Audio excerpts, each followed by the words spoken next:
If you have a glitch in the Matrix, go to astheravendreams.com and click the button to send it my way. And as always, thank you.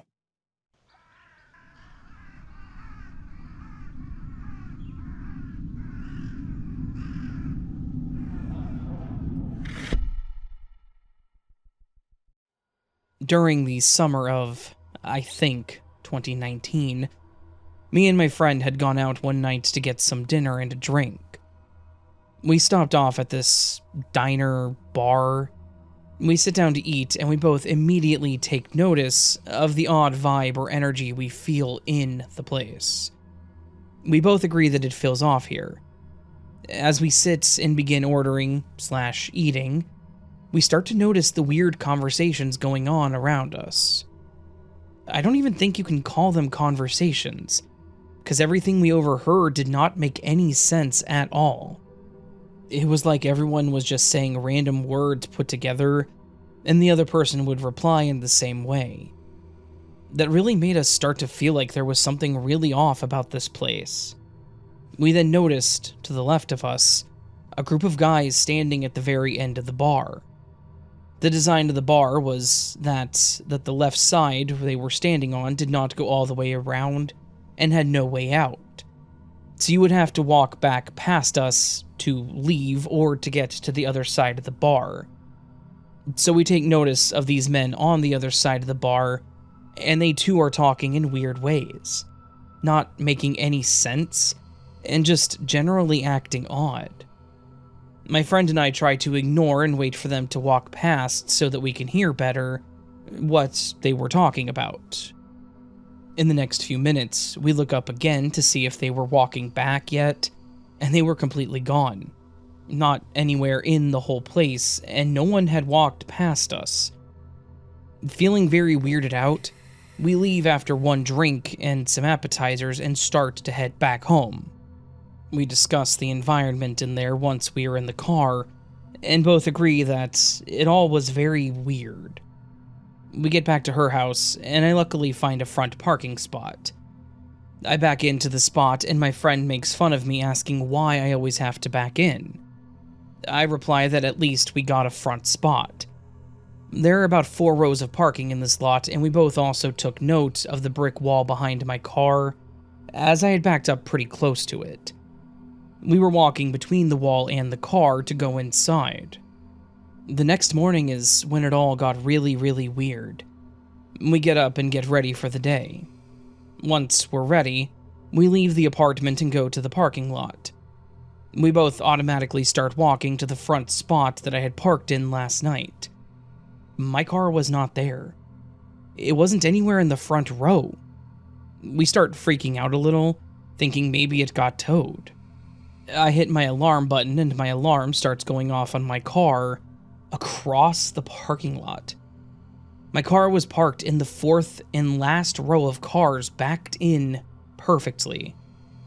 My friend and I just look at each other confused and have no idea what is going on. We get into the car and start looking around as maybe someone broke in, but nothing was missing or moved. The only thing that was moved was the things that typically sit on my dashboard were on the floor of my passenger seat. We both just sit there for a moment, still not being able to put any of this together. That whole evening, it really felt like we were in another place or time.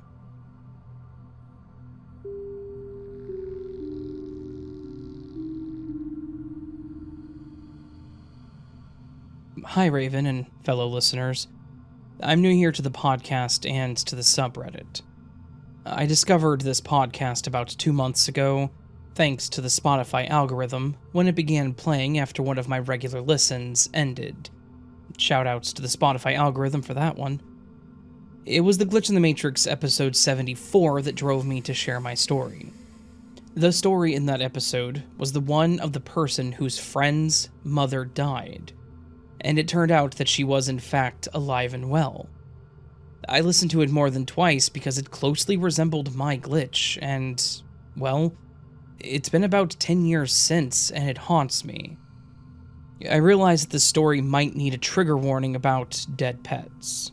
This is your trigger warning for that. It is not graphic, but the pet does unfortunately pass, and, well, that may not be for everybody, so just heads up. Here it goes. So, I need to set it up a bit before we get to the glitch. Around 2012, I was dating a leech of a human, and he needed somewhere to live because his parents kicked him out of their house.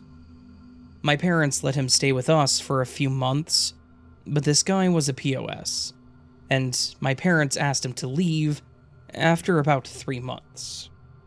I had a friend from high school who I now worked with at the local hardware store. Let's call her B. B was something like emancipated as a teenager, and her mom left her their house, and it was in her name by the time she was about 22.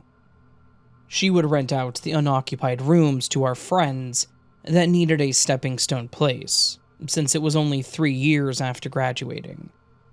She offered to rent out a bedroom to my boyfriend, and it was perfect since we spent a lot of time with this group of friends already, and it saved his skin from finding a place to live in such short notice.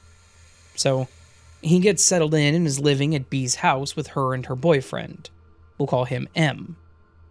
B and M have several pets, with cute and quirky names. They had little tortoises named Bean Dip and Chip, a cat named Boots because her color pattern made it look like she was wearing booties, and then there was Panini. The way I remember it, those were all the pets they had at the time. Panini stole my heart. I didn't have a dog growing up and never formed an attachment to a dog until I met her. She was my first puppy love, and I grew to really love her. I remember when they brought her home and everything. She was a medium puppy, probably weighing about 24 to 26 pounds, and was a total mix, but physically resembled a cross between a German Shepherd and a Retriever. One day, we, the boyfriend and I, arrived at the house and we had learned that Panini had died. They left her in the backyard while they were out, and she had gotten tangled in something and had suffocated. B&M had just gotten home minutes before we did, and they were the ones who found her. Present there was, of course, B and M, myself, and the leech. Soon after, M's brother and his girlfriend, and another couple, J and O. The guys grabbed shovels and began digging a hole with us girls inside, keeping B company and consoling one another. I remember when one of the guys peeked inside and said that it was ready. So we gathered ourselves and circled up outside in their yard, and we each poured a handful of dirt on her little body that was wrapped up in a sheet. I was sobbing. My heart was broken in a way I never imagined it could be. We each took a turn and said some words for Panini, and then we buried her. And that was that. The rest of the day was quiet and sad, and we just grieved together. Soon after, I remember B&M adopted another dog, a male they named Tolkien, like the author. And he was so hyperactive and crazy, and I just couldn't connect the same way with him like I had Panini, and I didn't hang out with him as much. Soon after, I finally had the courage to end the relationship with the leech, and he owed B a lot of back rent, and was being flighty and confrontational about it. We broke up on bad terms, and he almost immediately left the house, also on bad terms. This caused a rift between my friends and I, and they never talked to me again. B&M got married a few years later, and I wasn't invited. And I thought that that was the end of that friendship for good. Now, fast forward to 2021, when the glitch occurred. By this time, I had reconnected with B&M and remained friendly with them, but no longer hanging out nearly as much as we once did. I moved in with my new current boyfriend, and they had moved away to the next county and were living life. I visited their new house in 2016 once, and even slept over after a night of drinking and didn't feel alright to drive home. That night, I saw Boots and Tolkien, and said hello to them. I digress. I was scrolling on Facebook, and a memory came up. It was a picture from one of the various parties we had on 2012 at B's house. I decided to snoop and click on their tag, and I began perusing her profile. I found a picture taken that year of Panini in her photo album. The caption was that Panini was needing surgery and they had created a GoFundMe for her. After the initial shock, logic led me to believe that they found a dog that looked just like her, and they of course adopted her and named her Panini. I commented, "Oh my god, I have to hear the story of how you found her. She looks just like Panini." I don't remember ever seeing a reply to that, and I forgot about it. In 2023, I met up with B at a local pub for drinks and to catch up after so many years. Somewhere in the middle of our chat, I asked her about the Panini they found. She looks at me puzzled and kind of stifling a laugh and says, "That is Panini." I replied with, "But we buried her." She denies this and tells me, "No, Trousers died. We buried him." The name Trousers sounds familiar, but I have no memories of him or what he even looked like.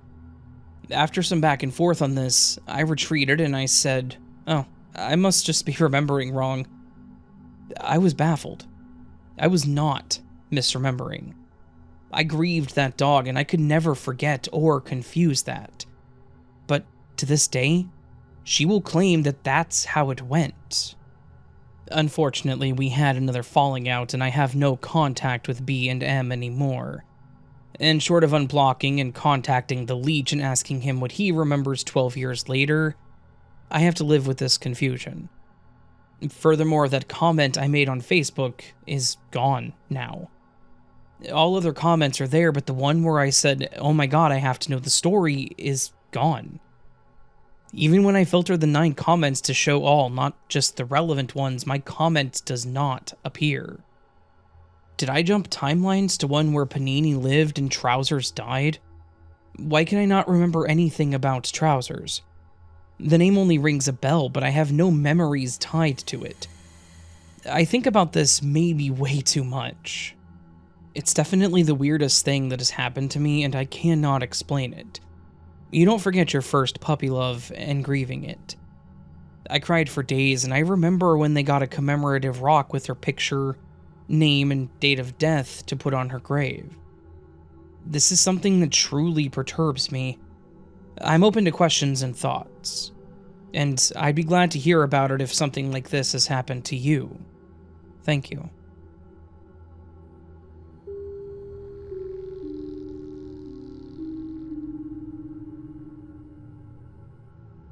I wanted to share another experience. It was, quote, only a dream. But after realizing that I may have ended up in a parallel world, I think that this dream could have been a crossroad to change my reality once again, and even completely back in time to the past. My eldest son is now 18 years old. He's the son from my first marriage. The divorce was very stressful, and I was very preoccupied with my fears. The little boy practically grew up surrounded by emotional conflicts. I always felt sorry for him because he was going through all this emotional pain, and I didn't have the strength to enjoy the time with him when he was little and cute. And he was really incredibly sweet and smart. Then, I had this weird dream last year. In this dream, I was in an unknown city in an unknown apartment. There were lots of people in the apartment. Not just in the apartment, there were lots of people outside, too. It was like a city festival. It was in the evening or at night. I knew the people while I was dreaming, but not in real life. The strange thing is, in my dream, there was only my eldest son. My other 2 younger sons, who are from my second husband, were not in the dream. They did not exist. In this dream, my firstborn was sleeping on a bed in a small bedroom. He was grown up, as he is now in reality. I was in another room with other people. Suddenly, some of them panicked and called me. My son had disappeared. I panicked and ran into the bedroom where he had been lying. Instead of him, there was a little baby about 1 year old. I recognized him immediately. It was him as a baby.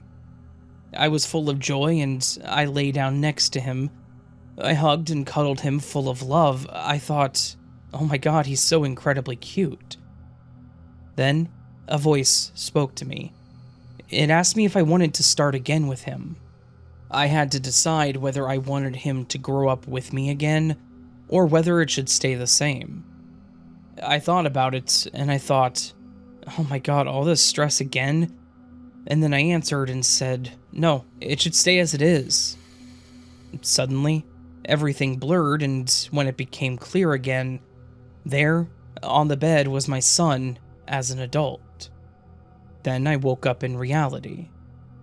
I now think that if I had made a different decision in the dream, I would be in a different reality right now, in the past, so that I would no longer make the mistakes I made and would pay much more attention to my son. I told my son about this dream and asked him to forgive me for all the stress he had to go through with me. I asked him if this was real, would he have wanted me to make a different decision? He said, no, Mom, everything is fine. You don't need to apologize, it's all good. By the way, he's become a great person. He's very responsible and a real gentleman, and I think that I've been very lucky with him.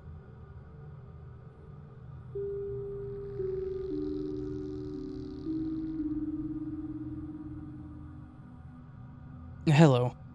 I don't know if this is worth telling, but it's really the only significant event or happening I would say that I've experienced that I really can't explain, and I find myself thinking about it years later, racking my brain as to find a logical explanation. I'm personally very skeptical about glitch in the matrix or paranormal stories, as I know there's usually a logical explanation. I find myself listening to your stories and other listener stories from other podcasts, and always find myself skeptical, reasoning multiple real-world explanations to rationalize those kinds of stories. But then of course there's my own story, which has me messed up and second-guessing myself to this day. So to start off, I'm a crazy rabbit lady. Think cat lady, but instead of being obsessed with cats, I'm obsessed with rabbits. As a side note, rabbits are better and more involved pets than the general public think. Most pet stores sell rabbit cages or hutches as if they're rodents or something that belongs in a cage, with wood shavings. It turns out rabbits are actually wonderful house companions and are more like dog/cat hybrids versus guinea pigs or hamsters that just live their lives in cages, only occasionally being taken out to pet or hop around before locking them back up. In actuality, they are easily litter box trained, they can learn tricks, and are much better suited to live in a pen or throughout your home, not in tiny metal cages or hutches with those god-awful metal ball water bottle things. That being said, I've been obsessed with rabbits my whole life. I got my very first rabbit in high school from my best friend. This rabbit was my very first pet that was only mine, not a shared pet such as a family dog. I loved this rabbit more than anything. He was my buddy and was my source of happiness through high school, moving to another state in college, and through a terribly abusive relationship. As my bunny got older, I lived in a one-bedroom apartment with wood floors. He refused to walk on the wood, so I had area rugs as he would hop from rug to rug, sort of like the floor is lava. I did want to keep some boundaries, so I chose not to put any rugs in my bedroom. From where I slept at night, I had a clear view of my dining room table. And this rabbit was my little buddy, while also being a creature of habit. He had a favorite spot right under this one chair to my dining room table, which was in perfect view of where I slept. Every night I went to bed, I kept my bedroom door open, and he slept under the same chair facing me, and for the most part would be there facing me in the mornings when I woke up, just waiting for me. He was light gray and white, so sitting in the same spot every morning and every night made a clear furring in contrast to the dark brown rug. Eventually, shortly after turning 8 years old, he ended up having some medical complications. After multiple vet visits and thousands of dollars later, he did end up passing away. Saying I was devastated would be an understatement. I grieved for quite a while. What most people don't think about if they have pets, which is rather morbid, is one day there will come a time where you have to vacuum up the last of their fur, forever erasing any trace of them in your home. I'm slightly OCD and I've always kept my apartment very clean, so I have vacuumed and cleaned my whole apartment multiple times after getting my stuff together, but I put off vacuuming up his little fur ring under that chair. I dreaded doing this. It felt like doing so would make it real or solidify that he's actually gone. I remember waking up most mornings and my first thought was to gaze under that chair only to see his little fur spot. After a few weeks to a month or so, I can't remember when, but I do remember gathering up the strength to vacuum up his little fur ring for the very last time. I distinctly remember doing so because it was such a significant thing for me to do. I remember crying and being super upset about this. I did vacuum that ring one day. Over time, the grieving process got easier. I kept myself busy with work and school, and eventually my days became easier to handle. But one day, I'm not too sure how long after cleaning his spot this could have been, maybe a few days or a week later, I woke up, and I swear to God, his little fur ring was there. Like, there. Right in the same spot on my dark brown rug under the chair of my dining room table. His gray and white fur spot was there, clear as day. I remember crying and psyching myself out, like, did I actually pull the trigger and vacuum up the spot?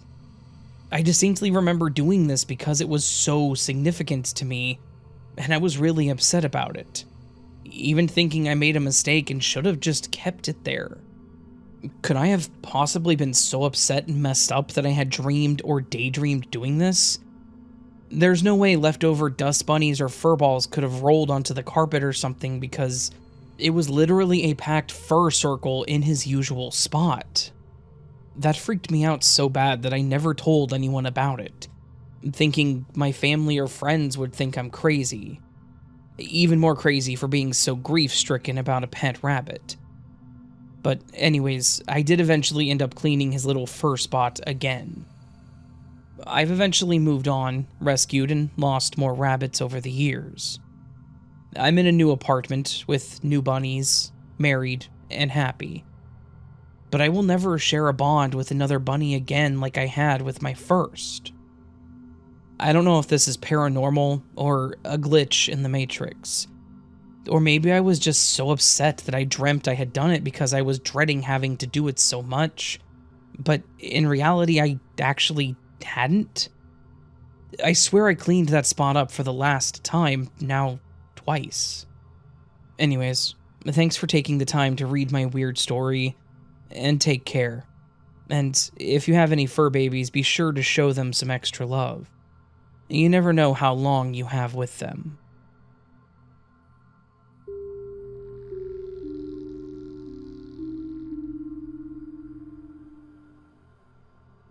I have two moderately interesting glitch stories for you. I live near a sort of smallish-sized city close to Dayton, Ohio. On July 15th of this year, 2024, I saw something unnerving.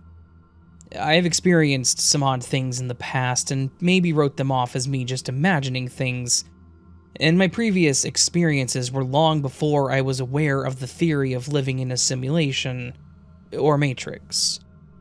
However, the other day, I was completely 100% sober, and I can remember faces like a steel trap, but I'm not as good with remembering the names.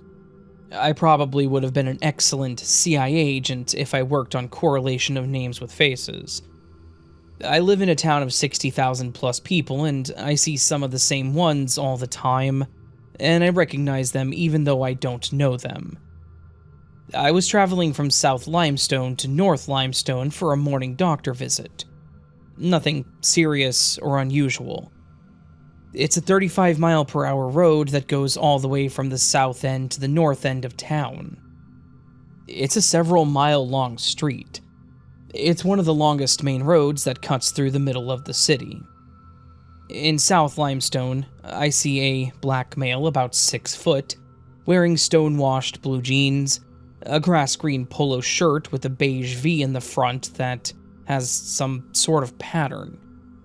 He was wearing a bright red ball cap, and the only reason I mention that was because it might have been a political hat that we won't be getting into on this channel because we do not participate in politics here.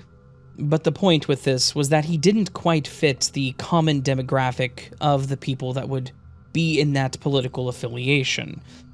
I slowed down slightly and looked to see. It was not a political hat, but had some very small white logo or design on the front. But I couldn't see exactly what it was at that distance. I got a good look at his face, though, when he looked at me. Several minutes and miles later, I'm up near the Casano's pizza place on North Limestone, and I see the exact same dude walking in the same direction, like he had teleported or had a clone. He had on the exact same hat, clothes, and even his shirt and his blue jeans were the same color shade as the guy before. I didn't stop the car on my way there, and there was no car speeding past me which he could have hitched a ride in that quickly. I really don't know what's going on anymore, but I'm not crazy. Again, I was 100% sober and not having delusional issues. So, what the hell? Glitch? This was definitely the same guy. Same exact outfit. There was no possible way he could have caught a ride or gone flying by me and blowing every single traffic light in the process. The only possible explanation is that he has a twin who lives on the other end of town, and they coordinated their clothes like some twins do. But they were both walking on the same side of the road and in the same northbound direction. Just really weird. The second story is not as interesting, but I know that I wasn't losing my mind. I was at a party and I wasn't drinking heavily. I had 2 low ABV beers over the span of 5 or 6 hours with food. When I go to leave, after I've burnt it all off, I can't find my car keys, which I always keep in my front pocket. There's no way that someone could have pickpocketed them without me knowing. I was not inebriated. I searched every single pocket of mine, even the back pockets, which I never use because I don't like sitting on uncomfortable things in my way other than a chair. Suddenly, the party becomes a search party, and we spend about 15 minutes combing the place, and nothing. I double-check all of my pockets again, and they were in my back pocket. No way. I don't ever put anything in my back pockets. Anyways, I think a few people thought I was actually drunk or crazy. But I know that I wasn't, and even my wife checked all of my pockets for me when looking to make sure I didn't miss them. But I really just don't know.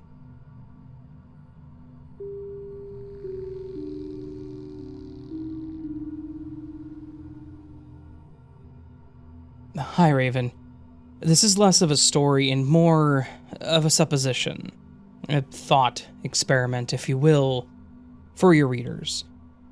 Based on prior experiences, which I may elaborate in another story, I know quantum immortality, or quantum suicide as some prefer to call it, is real. However, I've been left wondering a great many questions. 1. When one dies and ends up in another timeline, what happens to the alternate version of you's original consciousness? Does it get swapped? Overwritten? Am I hijacking or killing the alternative me's consciousness? How come I don't possess that alternate me's knowledge of how things are in the new or alternate timeline? Does quantum immortality apply for everybody or just a few people? At first, I thought it just applied to myself for some weird quirk, but having watched your videos, there's many people reporting the same or similar things, so it must apply to others. If it applies to everybody, where do the other people I see die go? Another timeline, right? If it's only a few people, what distinguishes them from the average Joe? 3. Does this produce a weird quantum survivor bias scenario? So, for example, a person who takes a medication and dies switches to a timeline where people taking that medication don't die, and a person who doesn't take the medication and dies then switches to a timeline where people who don't take that medication are the ones dying. Essentially, are the two people traveling to world lines that better favor their own particular views? And from their own perspective, it's the other one that appears to be dying. So, sort of a confirmation bias involving surviving death. 4. Why do most of the quantum immortality stories relate to either accidents or suicide? I've not yet seen a story relating to murder or attempted murder. Maybe I've missed a story, or there are stories out there, which I would love to hear about them. 5. What are the implications regarding old age? Do you just never die and become infinitely old? That to me is terrifying. 6. What are the implications for belief in an afterlife? If you just infinitely survive all deaths, then by definition you can never die and go on to an afterlife. You will always remain on Earth. Forever. Is there a true exit? 7. Is there some sort of quantum coalescence event where all alternative versions of you die? Say, the heat death of the universe. Then what? Where do they go? 8. There's obviously differences between different quantum immortality timelines. Is there any way to consistently detect these differences? Is there some way our alternate versions can communicate to each other? And 8. Why is it a bit like dying in dreams? Where you, example, fall down a cliff and then it jump cuts to another scene, as if nothing happens just before you hit. I know this isn't a story per se, but I find the questions intriguing and trippy. And maybe your listeners might find them intriguing as well.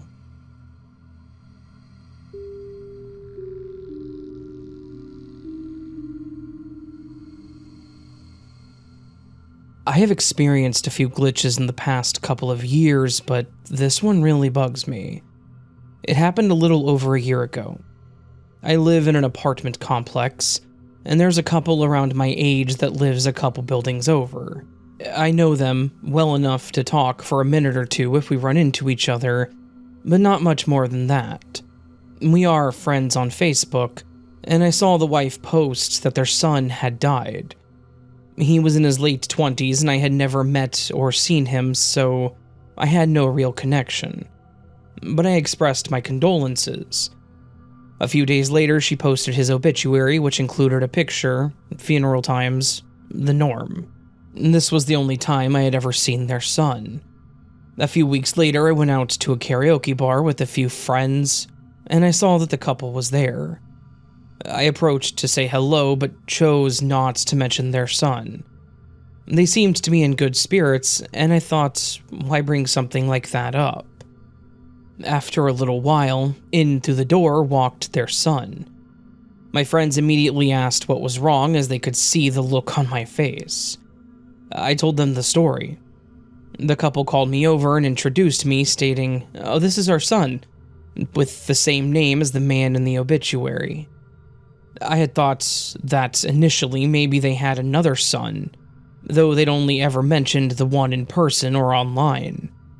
The introduction with his name killed that idea. I had no idea what to say. Could I have dreamt the obituary on Facebook? Sure, but then how did I know exactly what their son, who I had never seen, looked like? This still has me stumped to this day.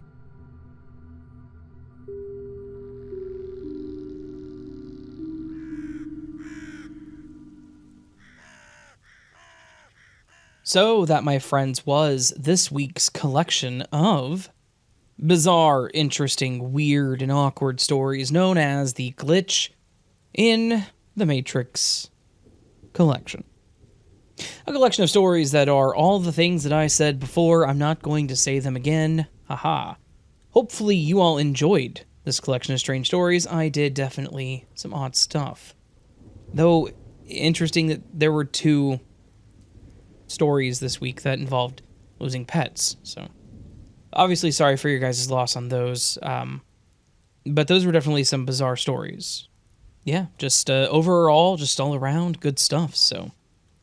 Thank you to all of you who submitted your stories to me, which in this case was every single one of them. You all are amazing. Without you guys, this channel would not have the content it does. You all have really dug your heels in and decided that I'm going to do glitch stories forever. So, here's to you on that. Yeah. Hopefully you all enjoyed the stories. If you did, please do hit that like button. That'd be awesome.